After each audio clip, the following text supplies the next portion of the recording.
بسم الله الرحمن الرحيم. الحمد لله حمدا كثيرا طيبا مباركا فيه ومباركا عليه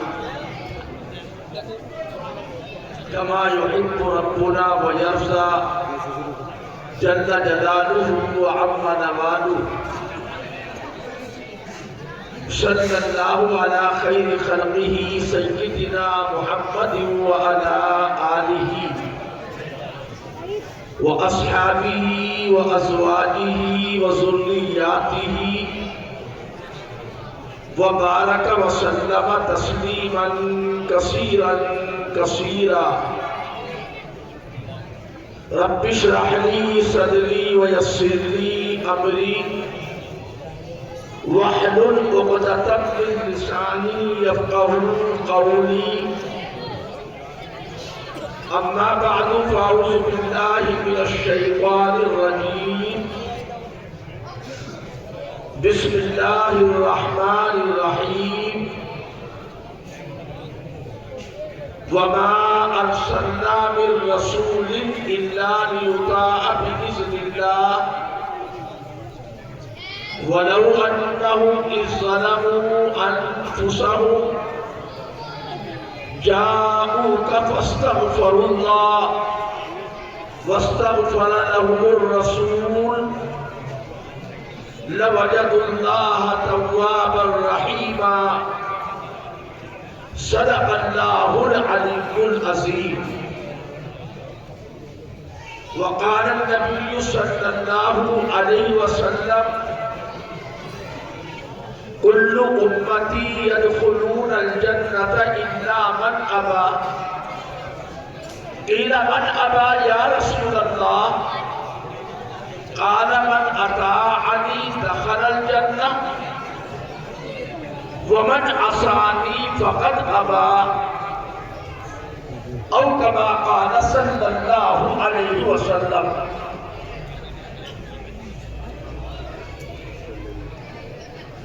انتہائی قابل احترام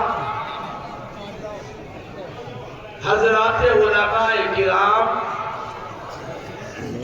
بزرگان محترم، معزز حاضرین، دینی بھائیوں اور عزیز ساتھیوں، اللہ تبارک و تعالی نے اپنے بندوں کی ہدایت اور رہنمائی کے لیے ہر دور میں، ہر قوم میں، ہر زبان میں حضرات انبیاء کرام علیہ السلام کا بہترین سلسلہ جاری فرمایا. دنیا میں کوئی قوم ایسی نہیں گزری جس قوم کو کوئی راہ دکھانے والا، سیدھی راہ بتانے والا نہ آیا. قرآن میں اللہ نے فرمایا وَلِكُلِّ قَوْمٍ هَادٍ. ہر قوم کے لیے کوئی نہ کوئی راہ سجھانے والا آیا. اللہ نے یہ بھی فرمایا کہ جو بھی نبی آیا، پیغمبر آیا، اس کو اسی زبان میں بھیجا گیا جو اس کی قوم کی زبان تھی.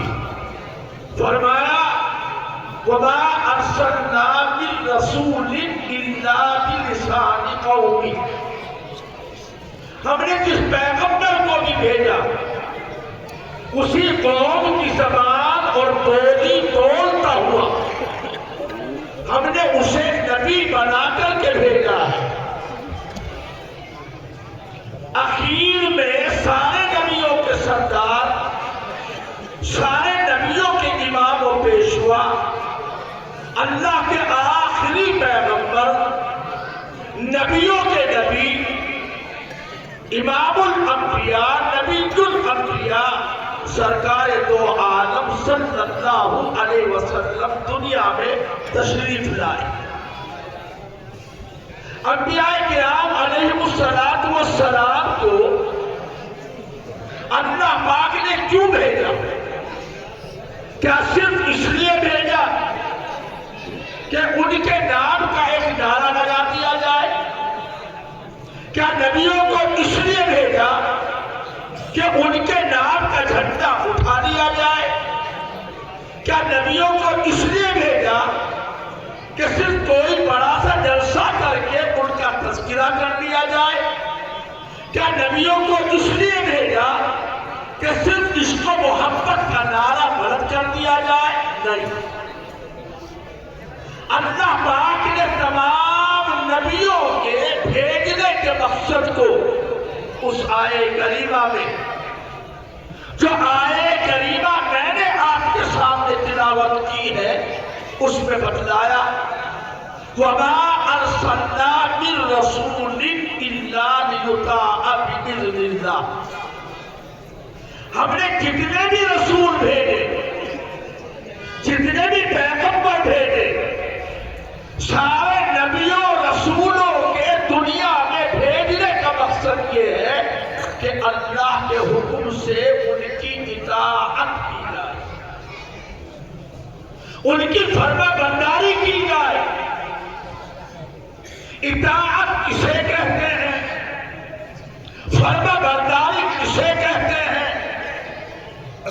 عام طور پر ہم اور آپ یہ لفظ سنتے ہیں کہ اللہ کی فرما برداری کرنی چاہیے، اللہ کے رسول کی اطاعت کرنی چاہیے، لیکن اطاعت کا مفہوم کیا ہے؟ شریعت اطاعت کے بارے میں کیا کہتی ہے؟ میں بہت مختصر سادے لفظوں میں بتانا چاہتا ہوں۔ اطاعت نام ہے کوئی بات عقل میں آئے یا نہ آئے، کوئی بات سمجھ میں آئے یا نہ آئے، کوئی بات دل میں اترے یا نہ اترے، اللہ کے پیغمبر نے فرمایا فوراً اس کے سامنے اپنا سر تسلیم خم کر دیا جائے۔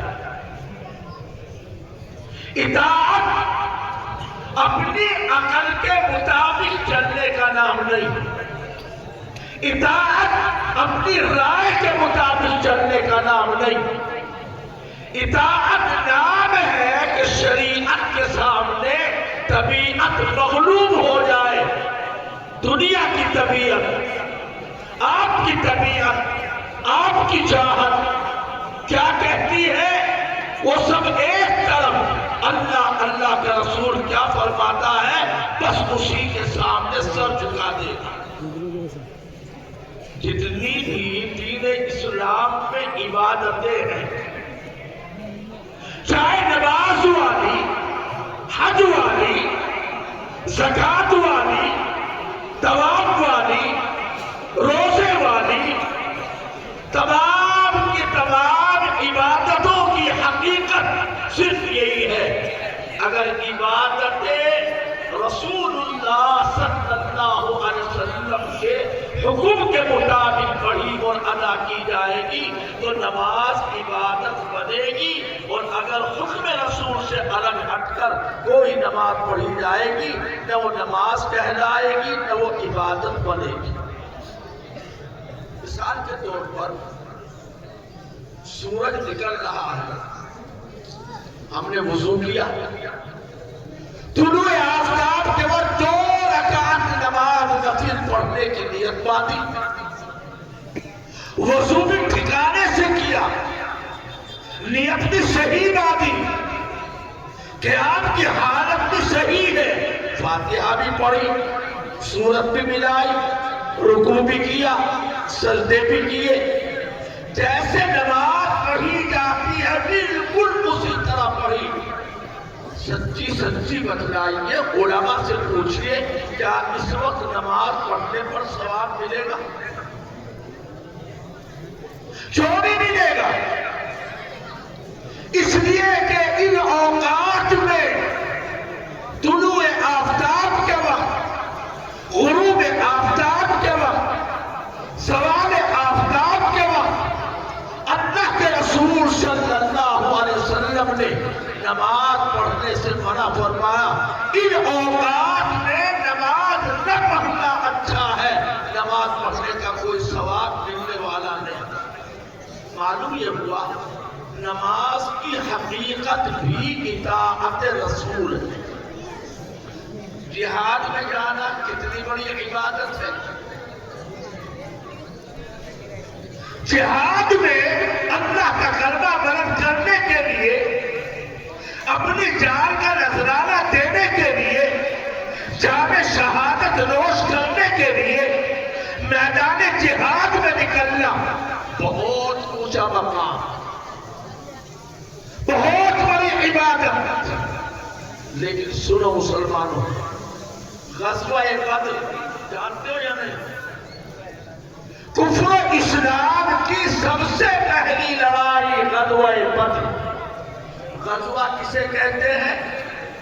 جس میں بنفس نفیس آقا صلی اللہ علیہ وسلم بھی شریک ہو، اس کو غزوہ کہا جاتا ہے۔ بدر کی لڑائی میں کتنے صحابہ ہیں؟ 313 مسلمان۔ غزوہ بدر کی لڑائی کا ذکر قرآن میں ہے، وَلَقَدْ نَصَرَكُمُ اللَّهُ بِبَدْرٍ وَأَنْتُمْ أَذِلَّةٌ۔ بدر کی لڑائی ایسی محکم کی شان کہ اس لڑائی میں اللہ پاک نے 5000 فرشتے زمین پر اتارے۔ بعض حضرات یوں کہتے ہیں کہ 313 مسلمانوں کی مدد کے لیے اللہ پاک نے آسمان سے فرشتے بھیجے، لیکن میں اس کو دوسرے انداز میں بتانا اور کہنا چاہتا ہوں، ان فرشتوں کا نزول 5000 فرشتوں کی زمین پر تشریف آوری اصل میں صحابہ کرام کے اطمینان قلب کے لیے اور ان کی بشارت کے لیے اللہ پاک نے اتارے تھے۔ جہاں تک مدد کی بات ہے، قرآن کہتا ہے وَمَا جَعَلَهُ اللَّهُ إِلَّا بُشْرَىٰ لَكُمْ وَلِتَطْمَئِنَّ قُلُوبُكُمْ بِهِ وَمَا النَّصْرُ إِلَّا مِنْ عِندِ اللَّهِ۔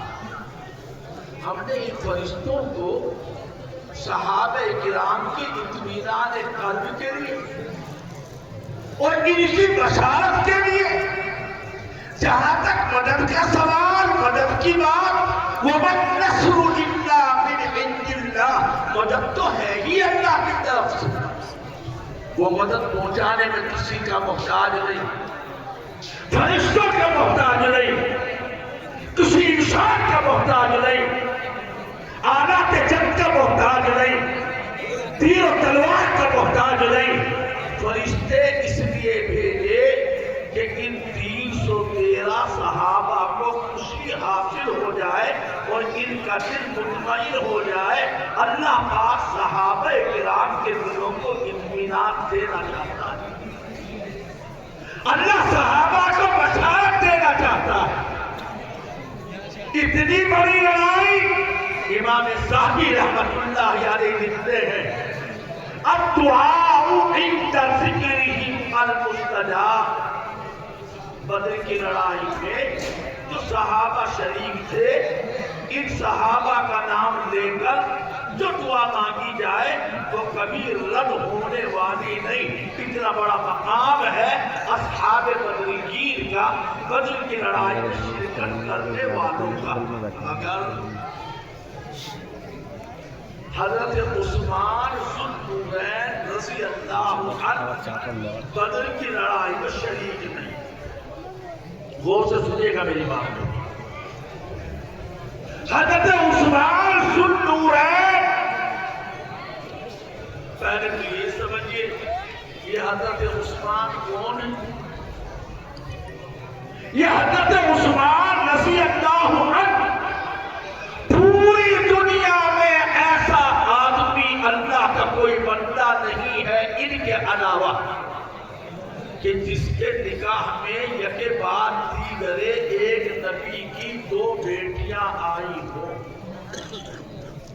حضرت عثمان غنی رضی اللہ تعالی عنہ کو یہ شرف حاصل کہ ان کے نکاح میں نبی کے پاس صلی اللہ علیہ وسلم کی 2 بیٹیاں حضرت رقیہ اور حضرت ام کلثوم یکے بعد دیگرے ان کے نکاح میں آئیں۔ اسی لیے لیے ان کو دو نور والا ذوالنورین کہا جاتا ہے.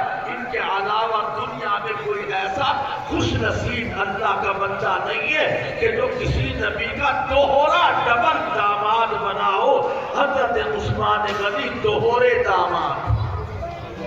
لوگوں کو آج یہ یاد ہے, یہی جانتے ہیں کہ صرف حضرت علی داماد رسول نہیں, حضرت عثمان غنی ڈبل داماد رسول, دوہرے داماد رسول, نبی کی دو بیٹیاں. عجیب عجیب واقعات, عجیب عجیب باتیں. ہمارے مجمع جامع صاحب تشریف فرما ہے, علماء کرام کا بڑا مجمع یہاں پر موجود ہے.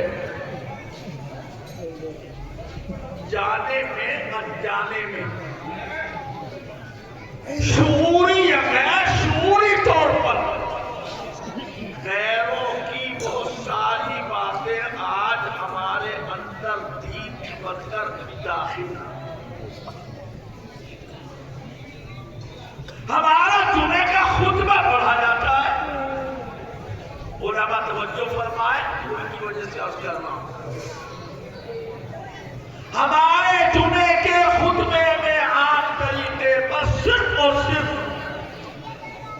ایک بیٹی حضرت فاطمہ رضی اللہ تعالی عنہا کا نام آتا ہے. سوال پیدا ہوتا ہے کہ دیگر بیٹیوں کا نام کیوں نہیں آتا؟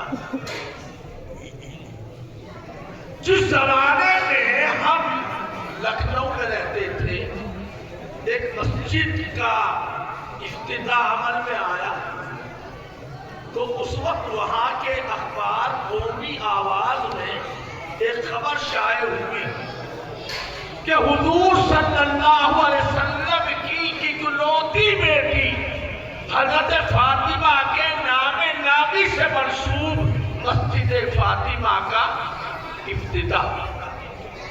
جب یہ بات آئی تو مولانا عبد الماجد دریا بادی رحمت اللہ علیہ کے داماد ہوتے تھے حکیم عبد القوی, جو لکھنؤ میں پرچہ بھی نکالتے تھے عبد الروضہ صدق جدید. انہوں نے قومی آواز میں اس کی تردید کی, رد کیا اور یہ خبر چھاپی کہ حضور صلی اللہ علیہ وسلم کی ایک نہیں چار آپ کی بیٹیاں تھیں, اکلوتی نہیں. جواب آیا, انہوں نے چھاپا کہ اگر حضور کی 4 بیٹیاں ہوتی تو کم از کم تمہارے جمعے کے خطبے میں تو ان 4 کا ذکر ہوتا. تمہارے یہاں بھی تو ایک کا ہی ذکر ہوتا ہے, اب زبان بند. کوئی جواب نہیں. لیکن یہ واقعہ ہے, یہ بات جزوی ضمنی طور پر میری زبان پر آ گئی. عرض میں یہ کر رہا تھا کہ حضرت عثمان رضی اللہ تعالی عنہ بدر کی لڑائی میں شریک نہیں. حضور شریف, صدیق اکبر شریف, فاروق اعظم شریف, دیگر صحابہ شریف. بدر کی لڑائی میں شرکت کرنے والوں کی فضیلت, ان کا مقام, ان کی عظمت. کوئی جا کر کے کہنے لگے حضرت عثمان غنی رضی اللہ تعالی عنہ سے کہ آپ تو بھی قسمت کے بڑے کمزور نکلے. سب گئے, حضور گئے, مگر تم تو غزوہ بدر میں بھی شریک نہیں, تم تو محروم ہو گئے. نہیں, ایسے عثمان غنی جواب دیں گے, اصل عبادت, اصل چیز, اصل نیکی جہاد میں جانا یا نہ جانا نہیں ہے. اصل عبادت, اصل نیکی حکم رسول کو ماننا ہے. جو گئے ان کے لیے رسول اللہ کا حکم تھا کہ چلو, انہوں نے جا کر حکم رسول کو مانا. میرے لیے حکم تھا عثمان تم مت جانا, تمہاری بیوی ہماری بیٹی حضرت رقیہ رضی اللہ عنہا اس وقت بیمار ہے, تم ان کے پاس رہو, تیمارداری کرو, مزاج پرسی کرو. میں نہیں گیا, میں نے بھی تو حکم رسول کو مانا, اس لیے کہ میرے لیے حکم رسول نہ جانے کا تھا. یہ ہے حقیقت اصل اطاعت کی. جس کے لیے حکم جانے کا اس کے لیے جانا عبادت، اور جس کے لیے حکم نہ جانے کا اس کے لیے نہ جانا عبادت. یہی حضرت عثمان غنی سچے ہجری کی بات ہے. صلح حدیبیہ اللہ کے رسول ہمارے آقا صلی اللہ علیہ وسلم اپنے 1400 صحابہ کرام کو اپنے ساتھ لے کر مکے کے لیے روانہ ہوئے. عمرہ کرنے کی نیت سے مکے کے قریب ایک مقام حدیبیہ، وہاں آپ نے پڑاؤ ڈال دیا، قافلے کو ٹھہرا دیا، اور حضرت عثمان غنی رضی اللہ عنہ کو اپنا سفیر، اپنا نمائندہ، اپنا ترجمان بنا کر مکے بھیجا. عثمان تم مکے جاؤ، مکے والوں سے ملو، ملاقات کرو، بات چیت کرو، اور ان سے یہ کہو کہ ہم کو لڑنے بھیڑنے نہیں آئے، ہم صرف اللہ کے گھر کی زیارت کریں گے، طواف کریں گے، چلے جائیں گے چپ چاپ. ہمیں اجازت دے دی جائے. ابھی مکہ فتح نہیں ہوا ہے، ابھی کعبۃ اللہ پر انہی کی چودراہٹ ہے، انہی کا انتظام ہے، انہی کے زیر انتظام سارے کام ہوتے ہیں. حضرت عثمان غنی رضی اللہ تعالی عنہ مکہ پہنچے. مکے کے ذمہ داروں سے، خانہ کعبہ کے منتظمین سے بات چیت کی. انہوں نے صاف انکار کر دیا کہ تمہارے نبی اور نبی کے ساتھیوں کو اس سال تو ہم آنے کی اجازت نہیں دیں گے، لیکن اے عثمان تم آ گئے ہو، تم طواف کر لو، سامنے کعبہ ہے، جا کے کر لو زیارت. ہم ہوتے تو سوچتے کسی کو اجازت ملے یا نہ ملے، اپنی تو مقدر کا ستارہ چمک ہی گیا. ہمیں تو اجازت مل ہی گئی، لیکن سنو مسلمانوں، حضرت عثمان غنی رضی اللہ تعالی عنہ نے خانہ کعبہ کا طواف نہیں کیا، بلکہ یہ فرمایا مجھے میرے آقا نے طواف کرنے نہیں بھیجا، تم سے بات کرنے کے لیے بھیجا ہے. تم سے بات کروں گا تو ثواب ملے گا، اور اگر خانہ کعبہ کا طواف کروں گا تو مجھے کوئی ثواب نہیں ملے گا. صحابہ کرام ایسے عاشق ذات، حکم رسول کے سامنے ایسا سر تسلیم خم کرنے والے، ہر کام اس لیے کرتے تھے کہ اللہ کے رسول نے کیا، اللہ کے رسول نے حکم دیا. جینے کیا ہے، سمجھ میں آتا ہے کہ نہیں آتا، عقل میں آتا ہے کہ نہیں آتا، ہرگز نہیں. جو حکم رسول بس اسی کا نام عبادت ہے، اسی کا نام اطاعت ہے، اور یہی صحابہ کرام کی ادائیں ہوتی. کیسی ادا؟ فاروق اعظم عمر ابن خطاب رضی اللہ عنہ خانہ کعبہ کا طواف کر رہے ہیں. مسئلہ معلوم ہے، جب خانہ کعبہ کا طواف کیا جاتا ہے، حجر اسود آتا ہے، تو حجر اسود پر رک کر اس کو بوسہ دیا جاتا ہے، تکبیر کی جاتی ہے. لیکن اگر بوسہ نہ دے سکے، بھیڑ ہو، زیادہ دھکا مکہ کرنے کی نوبت آئے، تو پھر کسی کو دھکے مکے دے کر کے کوشش نہ کی جائے، بلکہ دور ہی سے استعلام کر لیا جائے. فاروق اعظم جب حجر اسود کے سامنے پہنچے، فاروق اعظم کا نام سنا بھی؟ نام سنا، اور بھی کچھ سن لو. حضرت فاروق اعظم عمر ابن خطاب رضی اللہ عنہ کون ہے؟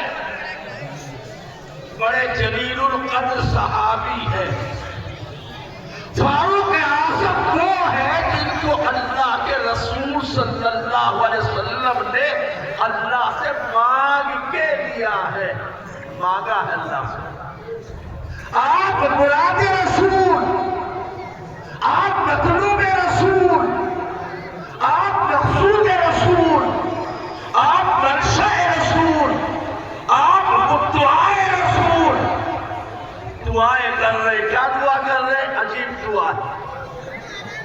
اللہم اعز الاسلام بعمر بن الخطاب او ابی جہل بن ہشام، اے اللہ عمر ابن خطاب کو مسلمان بنا کر اسلام کو عزت دے دے۔ کتنی بڑی بات ہے۔ ارے ہمیں اور آپ کو عزت ملی اسلام کی وجہ سے، یا اسلام کو عزت ملی آپ کی وجہ سے، قاسم پور والوں کی وجہ سے، مفتی بریانی کی وجہ سے، تعلق والوں کی وجہ سے؟ نہیں، اسلام تو ہے ہی عزت والا۔ لیکن فاروق اعظم کے لیے اللہ کے رسول دعا کر رہے، اے اللہ اگر عمر مسلمان بن گئے تو اسلام کو عزت مل جائے گی، اسلام کو چار چاند لگ جائیں گے، اے اللہ عمر کو مسلمان بنا کر اسلام کو عزت عطا فرما دے۔ اسلام لے آئے، اللہ کے رسول نے مانگا، دعا سن لی گئی، مراد پوری ہو گئی، اور واقعی اسلام کو عزت ملی۔ کیسی عزت ملی؟ جب دار ارقم میں پہنچے ہیں حضرت فاروق اعظم اسلام قبول کرنے کے لیے، کلمہ پڑھ دیا تو مسلمان وضو کرنے لگے۔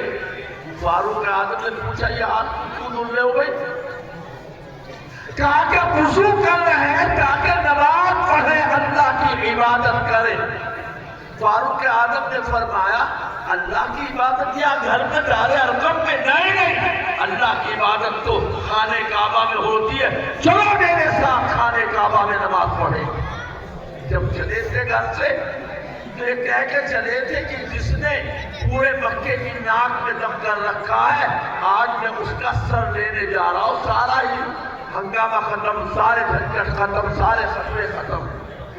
کیسے نکلے کہ فاروق اعظم سر لینے کے لیے، مگر کون جانتا تھا جو سر لینے جا رہا ہے وہ سر دے کر واپس آئے گا۔ سر لینے والا سر دے کر واپس۔ لوگ انتظار میں کھڑے ہیں راستوں پر، فاروق اعظم سر کاٹ کے لا رہا ہوگا، اور وہاں تو دنیا پلٹ چکی تھی، انقلاب آ چکا تھا۔ فاروق اعظم آ رہے، حضور ساتھ میں ہیں، صحابہ بھی کچھ جو ہے ساتھ میں ہیں۔ فاروق اعظم نے دیکھا لوگ کھڑے ہیں، جوان کھڑے ہیں، رشتہ دار کھڑے ہیں، خاندان کے لوگ کھڑے ہیں انتظار میں۔ سب کو دیکھ کر ذلت آمیز نظر ڈالی، حقارت آمیز نگاہ ڈالتے ہوئے یوں فرمایا مانی اراکم کلکم قیاما، مانی اراکم کلکم قیاما، الکہل والشبان والغلام ان اللہ بعث الامام محمد قد شرع لنا الاسلام حقا وقد یکسر الاسلام نصبت عنہ الخال والاعمام۔ فاروق اعظم خبردار، کیوں کھڑے ہو بھیا؟ کیوں کھڑے ہیں؟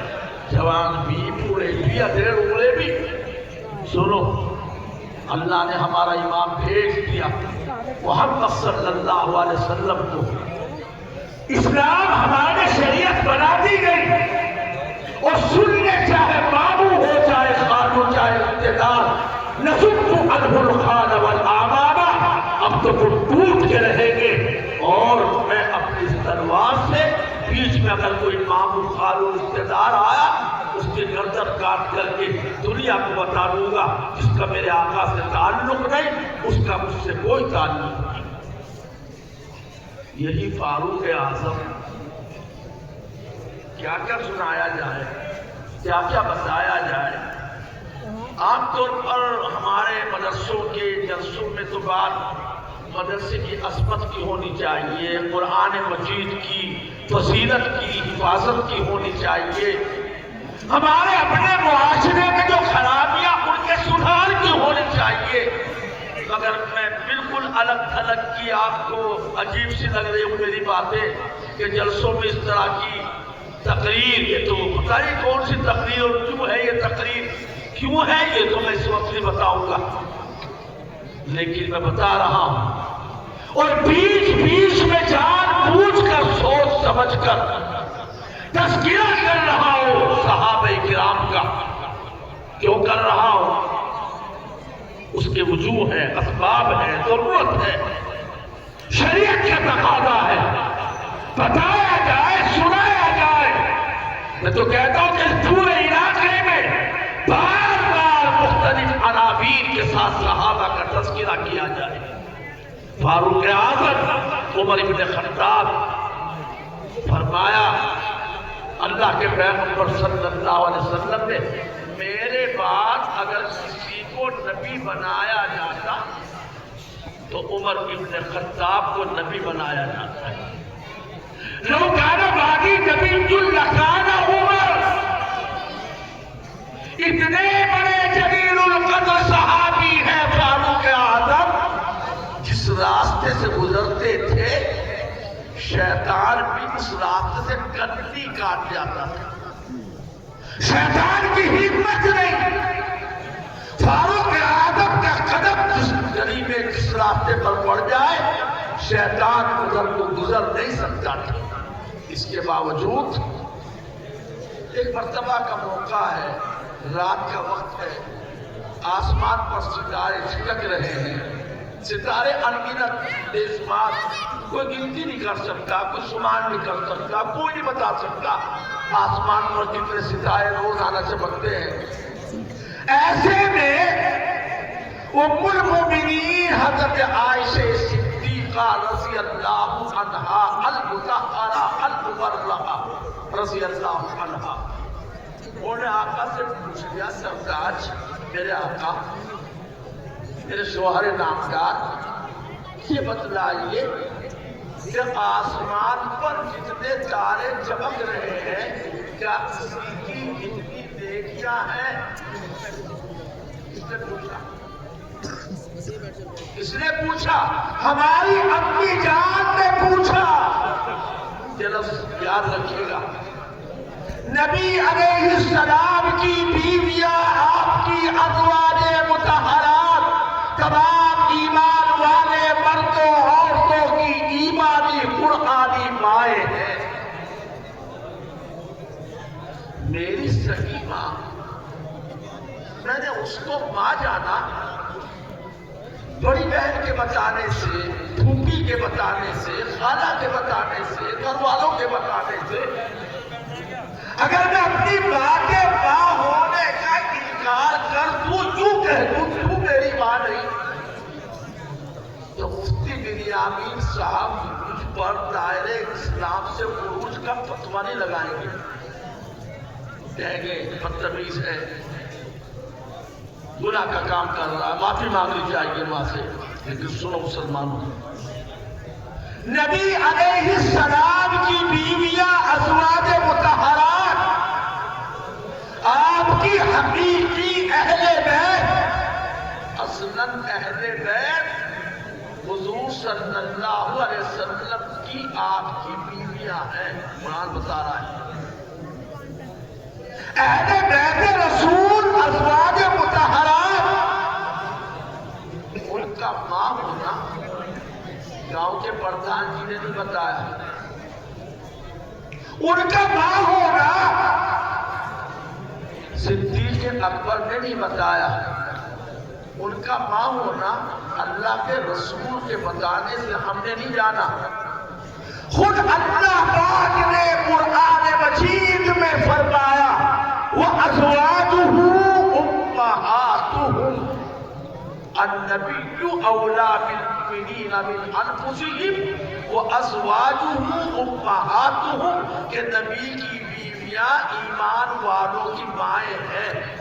دنیا والے جسے ماں کہیں اس کے ماں ہونے میں شک ہو سکتا ہے، لیکن اللہ پاک جس کو ماں بتائے اس کے ماں ہونے میں اگر کوئی شک کرتا ہے تو اس کا ایمان سے کوئی تعلق نہیں، قرآن پر ایمان سے اس کا کوئی تعلق نہیں، دائرے اسلام سے مکمل خارج ہے، اس لیے کہ وہ قرآن مجید کی آیت کا منکر ہے۔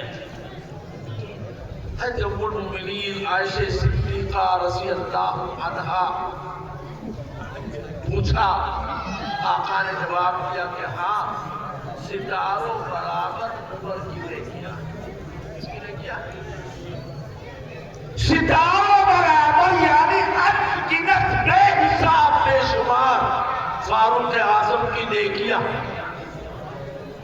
حضرت عائشہ کا چہرہ ادھر سا گیا، چہرہ کچھ سی گیا. حضور نے پہچان لیا کہ عائشہ کا چہرہ اتر گیا. شاید یہ سوچ رہے ہوئی اتنی نیکیاں میرے باپ صدیق اکبر کی ہوگی. حضور نے بھاپ لیا تو فرمایا عائشہ اگر تم یوں پوچھتی کہ کتنے ستارے ہیں ان کو دگنا کر دیا جائے، تگنا کر دیا جائے، چوگنا کر دیا جائے، پھر پوچھتی چوگنا کرنے کے بعد کتنی نیکیاں کس کی، تبھی تو میں تیرے باپ صدیق اکبر کا نام لیتا. کتنی نیکیاں تاروں برابر جس عمر کی نیکیاں ہیں وہ عمر کہتے ہیں کہ اگر صدیق اکبر میری زندگی بھر کی تمام نیکیاں مجھ سے لے لے اور مجھے صرف راتوں میں ایک رات کی، دنوں میں ایک دن کی نیکی مجھے دے دے تو میں ہی نفع میں رہوں گا. صدیق اکبر کی ایک رات کی، ایک دن کی نیکی فاروق اعظم جس کی نیکی تاروں برابر، ان تمام نیکیوں پر ایک دن ایک رات کی نیکی بھاری ہے. تو کون سی رات، کون سا دن؟ فرمایا وہ اما اللیل فلیلۃ الغار و اما اليوم فیوم الرزق. رات کی نیکی وہ جو غار میں سفر ہجرت کے موقع پر، دن کی نیکی وہ جب فتنے اٹھے تو صدیق اکبر دیوار پر کے کھڑے ہو گئے. تمام فتنوں کی سرکوبی کے لیے اعلان کر دیا میں ان سے قتال کروں گا، جہاد کروں گا. جو زکات روکنے والے ہیں میں ان سے بھی ٹکراؤں گا. فاروق اعظم نے فرمایا بھی موقع نہیں، حالات نازک ہیں. ادھر تو حضرت اسامہ کی سرکردگی میں سپہ سالاری میں ایک لشکر صحابہ کا گیا ہوا ہے، ادھر حضور کی جدائی کے غم سے ہم نڈھال ہیں. ایسے میں تیسرا مورچہ ہم کھول دیں گے. فرمایا صدیق اکبر نے فاروق اعظم کو اجبار فی الجاہلیت و خوار فی الاسلام. پہلے تو بڑے بہادر بنتے تھے، بالکل بھیگی بلی. فرمایا سنو عمر تمت دین ورقت الوحی انقص وانا حی. دین مکمل ہو چکا، وحی کا سلسلہ بند ہو چکا. میرے جیتے جی دین میں کبھی ہو جائے یہ نہیں ہو سکتا. نعرہ تکبیر، نعرہ تکبیر. شان صدیق اکبر، شان فاروق اعظم. نعرہ تکبیر. حضرت صدیق اکبر فرماتے ہیں کوئی میرے ساتھ چلے یا نہ چلے میں تنہا اکیلے دین کی حفاظت کے لیے ان سے لڑائی لڑوں گا. حضرت علی رضی اللہ تعالیٰ عنہ سامنے آئے اور انہوں نے آ کر کے فرمایا شب سیفک ولا تفجعنا بفراقک.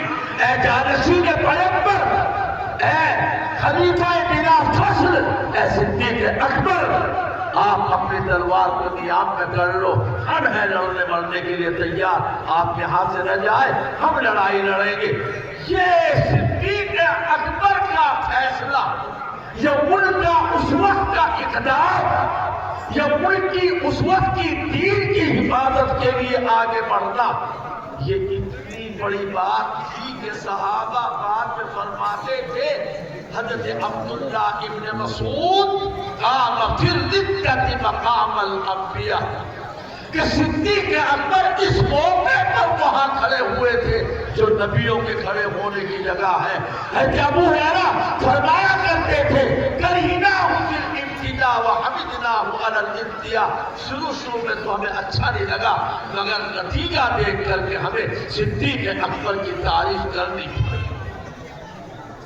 میرے محترم بزرگوں، یہ موضوع چاہتا ہے کہ دیر تک بیان، لیکن آج کل جلسوں کا وجود، ہمت ٹوٹی ہوئی ہے، تھکان زیادہ ہے.